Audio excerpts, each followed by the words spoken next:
जैसा कि दोस्तों आपको पता है सीआरपीएफ ट्रेड्समैन का एग्ज़ाम चल रहा है और वो बहुत ही ज़्यादा टिपिकल एग्ज़ाम आ रहा है।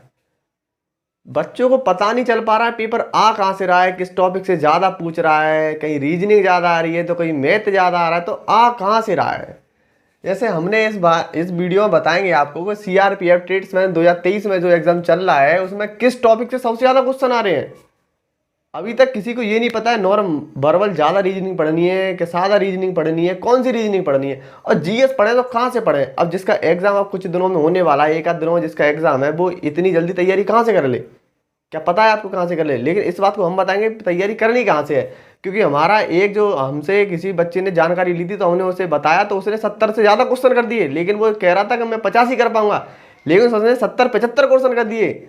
उसने कहा आपने जो बताया था पेपर में वहीं से आया है। तो हमने सारी शिफ्टों का एनालिसिस कर लिया है और इस मुद्दे पे एक वीडियो बनाई है जिसमें हम आपको बताएंगे कि सीआरपीएफ ट्रेड्समैन में सबसे ज़्यादा क्वेश्चन आ कहाँ से रहे हैं। जीएस से ज़्यादा आ रहे हैं, मैथ से ज़्यादा आ रहे हैं, रीजनिंग से ज़्यादा आ रहे हैं, स्टैटिक्स से ज़्यादा। और करंट पढ़े तो कब की पढ़े, लेकिन आपको पता तो चल ही गया करंट 2023 और 22 की पढ़ने से कोई फायदा नहीं है। पूछ रहा है 21 की, 22 की, और वो भी एक क्वेश्चन। अब एक क्वेश्चन के लिए आप एक साल का करंट अफेयर पढ़ेंगे तो आपसे बड़ा मूर्ख तो कोई है नहीं है इस दुनिया में। तो ऐसा तो आपको करना नहीं है। तो हम विश्लेषण करते हैं इस चीज़ का कि कहाँ से कितना क्वेश्चन आ रहा है। तो सबसे पहले बात करेंगे हम मैथ की कि मैथ में किस टॉपिक से सबसे ज़्यादा क्वेश्चन आ रहे हैं। तो हमने एनालिसिस करके देखा कि 2D और 3D से जो क्वेश्चन आ रहे हैं उनकी संख्या है 5। आपको 20 के बाद जो क्वेश्चन मिलेंगे वो पाँचों के पाँचों इसी से मिलेंगे, चाहे बेलन हो, शंकु हो, चाहे गोला हो, अर्ध गोला हो, 2D हो, 3D हो, समचतुर्भुज हो, घनाभ हो, घन हो, आयत हो। क्वेश्चन आपको यहीं से मिलेंगे, 5 क्वेश्चन मिलेंगे राजा। आपको चाप के करना है राजा। और सीआई और एसआई की बात करें, क्वेश्चन है 2 क्वेश्चन है इनके। और ये वो टॉपिक बताएंगे हम जो पेपर में आ रहे हैं, ऐसा नहीं कि ऐसे ही बता रहे हैं हम आपको। ये क्वेश्चन आएंगे। प्रॉफिट एंड लॉस पे सबसे ज़्यादा ध्यान दें, 2 से 3 क्वेश्चन बना के दे रहा है आपको। सरलीकरण की बात करें तो 2 क्वेश्चन आपको ऐसे मिलेंगे, एक कठिन भी हो सकता है तो एक सरल भी हो सकता है। क्योंकि सिंप्लीफिकेशन का कोई हिसाब नहीं है। जैसे आप एमपी पुलिस का पेपर देखना, उसमें सरलीकरण ऐसा पूछा जाता है जिसका कोई हिसाब नहीं है। 2 पेज में आए एक सरलीकरण, इसमें भी एक सरलीकरण अच्छा पूछा जा रहा है तो एक कमजोर सा पूछा जा रहा है, आप उसे आराम से बना सकते हैं। परसेंटेज की 2-3 क्वेश्चन आ रहे हैं। और टाइम एंड वर्क की बात करें तो इसमें भी क्वेश्चन आ रहे हैं, 2 क्वेश्चन, 1-3 भी आ रहे हैं किसी किसी शिफ्ट में। लेकिन हम ऑन एन एवरेज की बात कर रहे हैं कि कितने क्वेश्चन आ सकते हैं। और हम टाइम और स्पीड की बात करें तो फिर भी क्वेश्चन आ रहे हैं 2। टीडीएस की बात करें क्वेश्चन आ रहे हैं, यहाँ से भी एलसीएम एचसीएफ से भी क्वेश्चन आ रहे हैं, एवरेज से भी क्वेश्चन आ रहे हैं। लेकिन पूरा मैथ की बात करें हम तो 20-22 क्वेश्चन ऐसे आ रहे हैं जो हर कोई बच्चा जिसने थोड़ी भी पढ़ाई करी है वो बना सकता है। और जो बिल्कुल कमजोर है वो 15 क्वेश्चन तो बना सकता है। लेकिन 2-4 क्वेश्चन ऐसे आ रहे हैं आप उसमें फंसेंगे। आपने वो समझ लिए तो वो समझ लिया आपने मैथ कर दिया, बस आपको वहाँ अड़ना नहीं है कि नहीं मैं तो इसे करके जाऊँगा। अर्जुन मत बनना। आपको मैथ में वही क्वेश्चन करने क्योंकि आपको सिलेक्शन लेना है, उसको दिखाना नहीं है एग्जामिनर को मैं कितना होशियार हूँ। आपको बस 20-22 क्वेश्चन कर लें आप और वो आपसे अच्छे से हो जाएंगे, आपका बेड़ा पार मैथ में। अब बात करेंगे हम जीएस की। हिस्ट्री को हमने पार्ट है 3 पार्ट में, हमने क्या वो तो इतिहासकारों ने बांट रखा है। तो सबसे ज़्यादा बात करें तो क्वेश्चन आना ही आना है दिल्ली सल्तनत से। दिल्ली सल्तनत से क्वेश्चन आ रहा है, 1 से 2 क्वेश्चन पूछा जा रहा है। आप इस बात को चेक कर लें, रिसिप्ट में क्वेश्चन पूछा गया है यहाँ से। पॉलिटी की बात करें तो 1 से 2 क्वेश्चन आ रहे हैं पॉलिटी से। एक अनुच्छेद पूछ लेता है तो एक किसी और के बारे में पूछ लेता है। तो आपको इस चीज़ पे ध्यान देना है। ज्योग्राफी की बात करें तो 1 से 2, एक वर्ल्ड से पूछ रहा है तो एक इंडियन से पूछ रहा है। आपको इस चीज़ पे ध्यान देना है, आप वर्ल्ड के पीछे मत भागना। और वो ही पूछेगा तो फैक्चुअल फैक्ट पूछेगा आपसे, किसी नदी के बारे में, झरने के बारे में, या किसी पहाड़ के बारे में। अभी 6 तारीख को जो पेपर हुआ 3rd शिफ्ट में, उसे हमने देखा कि पहाड़ के बारे में पूछ लिया है कि वो पश्चिम की ओर कौन सी पहाड़ियाँ हैं नहीं है। अब हम साइंस की बात करें तो बायोलॉजी से 1-2 क्वेश्चन आ रहे हैं, इससे ज़्यादा नहीं आ रहे। जैसे उस दिन का क्वेश्चन मुझे याद है तो पूछा गया था जीवित कोशिका की खोज किसने करी थी। आपको पता है ल्यूमेनहॉक ने। मृत कोशिका की रॉबर्ट हुक ने करी थी। कोशिका के अध्ययन को साइटोलॉजी कहते हैं। मैं आपको पढ़ा नहीं रहा हूँ यहाँ, मैं आपको बता रहा हूँ। उस चीज़ को आपको ध्यान देना है कि साइंस आ रही है तो बायोलॉजी से क्वेश्चन आ रहा है 1-2, आपको टेंशन लेने की जरूरत नहीं है। आपने जो साइंस पढ़ी होगी पहले उसी से क्वेश्चन आ जाएगा आपका। इकोनॉमी की बात करें तो इकोनॉमी के क्वेश्चन टफ आ रहे हैं। इकोनॉमी होती टफ है, जो आंकड़े पूछे जाते हैं या और कुछ पूछा जाता है तो इकोनॉमी से 1 से 2 क्वेश्चन आ रहे हैं, वो आपको याद ध्यान देना नहीं है। आप 2 क्वेश्चन के पीछे पूरा मेहनत करें क्या मतलब है। और अगर जीएस की बात करें तो क्वेश्चन हार्ड भी आ रहे हैं, क्वेश्चन सरल भी आ रहे हैं। लेकिन अगर आपने थोड़ी बहुत पढ़ाई करी है तो आप 15 क्वेश्चन बना सकते हैं, इतने आ रहा है। करंट की बात करें तो करंट की मैंने आपसे पहले ही क्या रखा है, 20-21 की पूछ रहा है, पता ही नहीं कहाँ से पूछ रहा है, क्या भांग खा के पेपर बना रहा है, किसी को पता ही नहीं है पेपर बनाता कहाँ से है। तो आपको करंट पे पीछे ज़्यादा जानना है, ये चूरन चटनी वाला आ गया इसे नहीं। तो साथियों अब हम बात करेंगे रीजनिंग की, जो इस पेपर में, इसी में नहीं किसी पेपर में हमारे पास सबसे अच्छा टॉपिक होता है, हम क्वेश्चन आंसर देकर नंबर गेन कर सकें।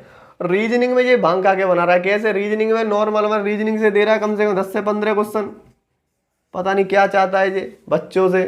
अब इसमें भी कागज मोड़ना, कागज काटना, इमेज, मिरर, आकृतियों का बढ़ना, छुपी आकृतियों को निकालना, सबसे ज़्यादा क्वेश्चन इन्हीं से हैं। 15 क्वेश्चन तक तो आपको 12-10 क्वेश्चन तो आपको मिलने ही मिलने हैं। आप कुछ रीजनिंग पढ़ो मत पढ़ो, इसको जरूर पढ़ो, नॉन वर्बल रीजनिंग। उसके बाद आता है ब्लड। ब्लड की बात तो ऐसे करें, हम अपने सगी संबंधियों को भूल जाते हैं, यानी किस किस से संबंध जुड़ा देता है हमारे। उसमें ही पूछता है अल्फा का मतलब क्या है, @ का मतलब ये है, डॉलर का मतलब ये है, हेज का मतलब ये, ऐसे वाले पूछ रहा है। 4 ऑप्शन होंगे पहले, 4 बाद में होंगे, 12-14 लाइन का क्वेश्चन बना के जाओ तो मैं आपको एक आंसर देना पड़ेगा। लेकिन ब्लड रिलेशन से क्वेश्चन दे रहा है भाई, 3 से 4 क्वेश्चन दे रहा है। ये मैं नहीं कह रहा, एग्जामिनर दे रहा है, मैंने तो एनालिसिस किया, इसी बेस पे मैं आपको बता रहा हूँ। लेकिन आपका सिलेक्शन होगा, महाकाल की कसम आपका सिलेक्शन होगा अगर आपने मेहनत करी है तो। डायरेक्शन से क्वेश्चन आ रहे हैं सर, डायरेक्शन से अच्छे खासे क्वेश्चन आ रहे हैं, 3-4-5 क्वेश्चन आ रहे हैं। आपको निश्चिंत होने की जरूरत नहीं है, जिस दिशा में मुड़े उस दिशा में उसको मोड़ते जाइए, आपका आंसर निकलेगा। इमेज से क्वेश्चन आ रहे हैं, जैसे मैंने आपको बताया, कोडिंग डिकोडिंग से एक क्वेश्चन दे दे तो दे दे, नहीं तो पता नहीं क्या चाहता है वो। सीरीज से क्वेश्चन आ रहे हैं, 1 दे दे, 2 दे दे। और बाकी रीजनिंग में तो सारे चैप्टर आपने पढ़े ही होंगे, सिलोजियम वगैरह है, उनसे क्वेश्चन बहुत कम आने, किसी किसी शिफ्ट में आ ही नहीं रहा है, पता नहीं क्या कर रहा है। अब हम बात करें हिंदी की। हिंदी भैया इसमें सबसे अच्छा टॉपिक है, आपको हिंदी में लाने कम से कम 22 नंबर। आपको 22 नंबर की हिंदी करनी पड़ेगी और कम से कम 22 नंबर की आपको रीजनिंग करनी पड़ेगी, तब आप पहुंचेंगे सिलेक्शन की। और ऐसे नहीं कि ऐसे ही पहुंच जाएंगे। इसमें समास, अब भैया समास पूछा गया है, द्वंद्व समाज, द्विगु समाज, कर्मधारय समाज, बहुब्रीहि समाज, समाज से क्वेश्चन आ रहे हैं, 2-3 क्वेश्चन आ रहे हैं समाज से। भाई 2-3 क्वेश्चन समाज को आपको पढ़ लेना है पेपर देने से पहले एक बार। उन्हीं टॉपिक को बताऊंगा कि पेपर देने से पहले फास्ट ट्रैक रिवीजन करके जाएं, इन टॉपिक का आपका सिलेक्शन हो सकता है। आपको इन्हें ध्यान देना है। पर्यायवाची 1 से 2 पूछ लेता है, कमल के पूछ लेता है, कभी किसके पूछ लेता है, चंद्रमा, चांदनी, दामिनी, किसी के भी पूछ सकता है वो। संधि से क्वेश्चन आ रहे हैं, 2-3 क्वेश्चन आ रहे हैं। स्वर संधि पे ज्यादा ध्यान देना पेपर देने से पहले, संधि से 2-3 क्वेश्चन आ रहे हैं। विलोम शब्द पूछ रहा है, विलोम शब्द आसान पूछ रहा है, 1-2 क्वेश्चन देता है, बढ़िया क्वेश्चन देता है, आपको घबराने की कोई जरूरत नहीं इससे। गद्यांश तो आपको पता है 5 नंबर का पैराग्राफ आता है, बस आपको पढ़ना है और उसी को सत्य मानना है, उसी के आधार पर क्वेश्चन देने आंसर करना है। ऐसा नहीं कि वो कह रहा है कुछ और, तुमने कह दिया कुछ और। उसने कहा भैंस के आगे बीन बजाओ तो नाचती है, तो आपका मानना पड़ेगा कि वो नाचती है। ऐसा नहीं कि आप कहेंगे नहीं नाचती नहीं है, आपको पैराग्राफ के हिसाब से ही चलना है। कारक की विभक्ति आ सकती है, कर्ता ने कर्म को करण से अधिकरण में, पर आपको इसमें से क्वेश्चन मिलेंगे। वहां पर आप इसमें से एक क्वेश्चन आपको मिल सकता है। सर्वनाम से क्वेश्चन आ सकते हैं, निश्चयवाचक सर्वनाम, अनिश्चयवाचक सर्वनाम। और विशेषण की बात करें तो विशेषण तो आपको जानते हैं, जो किसी की विशेषता होता है उसे ही विशेषण कहते हैं। जैसे कैसे माधुरी दीक्षित बहुत सुंदर हैं, तो माधुरी दीक्षित में सुंदर है, उनकी विशेषता है कि वो सुंदर हैं, तो विशेषण इसे ही कहते हैं। जैसे मुहावरे, लोकोक्तियाँ, मुहावरे, बच्चे घासे मुहावरे पूछ रहे हैं, ऐसे कोई ना किसियानी बिल्ली खम्मा नोचे, इसमें से क्वेश्चन आ रहे हैं, तो आपको ज़्यादा टेंशन लेने की जरूरत नहीं है। इन टॉपिक को देख लेना है, एंड टाइम पेपर जाने से पहले आपके क्वेश्चन यहाँ से फंसेंगे आपके पेपर में। अब हम बात करेंगे स्टैटिक्स जीके की। स्टैटिक्स जीके की बात करें तो भाई मैंने एनालाइज किया, नृत्य भी पूछ रहा है, एक नृत्य पूछ लेता है, उत्सव भी पूछ लेता है एक, और कौन सी महिला या कौन सा पुरुष कौन से नृत्य को करते हैं उनसे भी क्वेश्चन आ रहा है एक। केलुचरण महापात्रा पूछ लेगा, मृणाली साराभाई पूछ लेगा आपसे किस नृत्य से संबंधित है, हेमा मालिनी पूछ लेगा आपसे किस नृत्य से संबंधित है, ये क्वेश्चन आ रहे हैं। दिवस पूछा गया था, 1 तारीख को कौन सा दिवस मनाया जाता है, 2 तारीख को कौन सा दिवस मनाया जाता है, 14 तारीख को कौन सा दिवस मनाया जाता है, आपको पता था होगा वैसे 14 फरवरी को क्या मनाया जाता है, तो उसी आधार पर दिवस भी पूछ लेता है। मंदिर पूछ रहा है, जैसे कोई पहले ही दिन पूछ लिया था उसने, गोविंद मंदिर कहाँ है, तो क्वेश्चन आ रहे हैं। स्टैटिक्स जीके में आपको घबराने की ऐसी जरूरत नहीं है कि आपसे स्पोर्ट के बारे में पूछ रहा हो। अभी तक हमने ऐसा देखा कि स्पोर्ट वगैरह खिलाड़ियों के बारे में ऐसा क्वेश्चन नहीं आ रहे हैं कि कौन सा खिलाड़ी किस से संबंधित है, तो आपको ये ज़्यादा टेंशन लेने की ज़रूरत नहीं है। जैसे हमने पूरा विश्लेषण देखा किस टॉपिक से कितने क्वेश्चन आ रहे हैं, उसके आधार पर हमने ये वीडियो बनाई। अब आपको एक चीज़ समझ लेनी है, कि टॉपिक हमारे पास वही है, चैप्टर हमारे पास वही है, बस हमें ये समझना है कि किस टॉपिक से कितने क्वेश्चन आ रहे हैं, हम उसे ही पढ़ के जाएं और हमारा पेपर निकल जाए। पेपर निकलने की बात ऐसी है कि आपके ज़्यादा से ज़्यादा नंबर आए हैं। हमने सब कुछ देखा, मैथ में कितने आ सकते हैं, जीएस में सबसे ज़्यादा क्वेश्चन कहाँ से आ रहे हैं, जीएस में भी आप देख लीजिए, रीजनिंग भी हमने देखी सबसे ज़्यादा क्वेश्चन कहाँ से आ रहे हैं, स्टैटिक्स भी देखे हमने सबसे ज़्यादा क्वेश्चन कहाँ से आ रहे हैं, हिंदी भी हमने देखी सबसे ज़्यादा क्वेश्चन कहाँ से आ रहे हैं। तो आपको इस चीज़ पे ध्यान देना है। अब हम ये नहीं कह रहे कि आप इन्हीं टॉपिक को पढ़कर जाएं। सबसे पहले तो आप वो पढ़ें जो आपको लग रहा है ये पेपर में आएगा और ये मेरा मजबूत है। ऐसा नहीं कि आपको आती नहीं 3D और आप कर रहे हैं 3D से क्वेश्चन आ रहा है तो मैं 3D बनाऊंगा, मैं क्वेश्चन घिटूंगा 3D के। ऐसा कुछ नहीं होगा, क्योंकि आप पे आ नहीं रहा है। आप पे जो आ रहा है उसे छोड़ के दूसरे की तैयारी करें जो आप पे आना नहीं है। अरे 5 नहीं करोगे 20 कर आओगे तो बहुत है। 20 सब में करोगे 80 क्वेश्चन तो वैसे है कि तुम्हारी नौकरी लगे तो वो रोक रहे होगा। अरे पे तो पैसे ही पैसा है, चाहिए कि ना भैया। देखो थोड़ी बहुत तो मेहनत करनी पड़ी तुम्हें। हम अपनी तरफ से पूरी मेहनत कर रहे हैं कि तुम्हारे सही और बेस्ट इन्फॉर्मेशन दे सकें। हमारा चैनल हो जैसे सब्सक्राइब कर लियो तुम। अगर कोई दिक्कत हो, कोई परेशानी हो, कोई किताब जाननी हो, कोई के बारे में वीडियो की जानकारी चाहिए तो तुरंत मैसेज करो, हम तुरंत वीडियो बना के देंगे। नहीं तो तुम संपर्क कर दिया, हम तुम्हारा तुरंत कमेंट में जवाब देंगे। हम स्टूडेंट के लिए, हम खुद स्टूडेंट हैं, हमारे कैमरामैन स्टूडेंट हैं।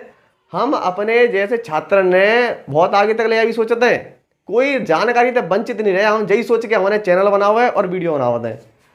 हमें एक एक इन्फॉर्मेशन एक एक बच्चा तक पहुंचानी है कि कहाँ से पेपर आ रहा है, कौन सा पेपर आ रहा है, कहाँ से पेपर आओ, सब के बारे में सोचते हैं कि हम पूरी जानकारी दे सकें। आप हमारे चैनल सब्सक्राइब करो, लाइक करो। शेयर तो तुम करेंगे नहीं, पर कर दियो तो बढ़िया है। तो और कोई जानकारी मिले बेस्ट तो देख लो, ये वीडियो है। बाद बाकी धन्यवाद।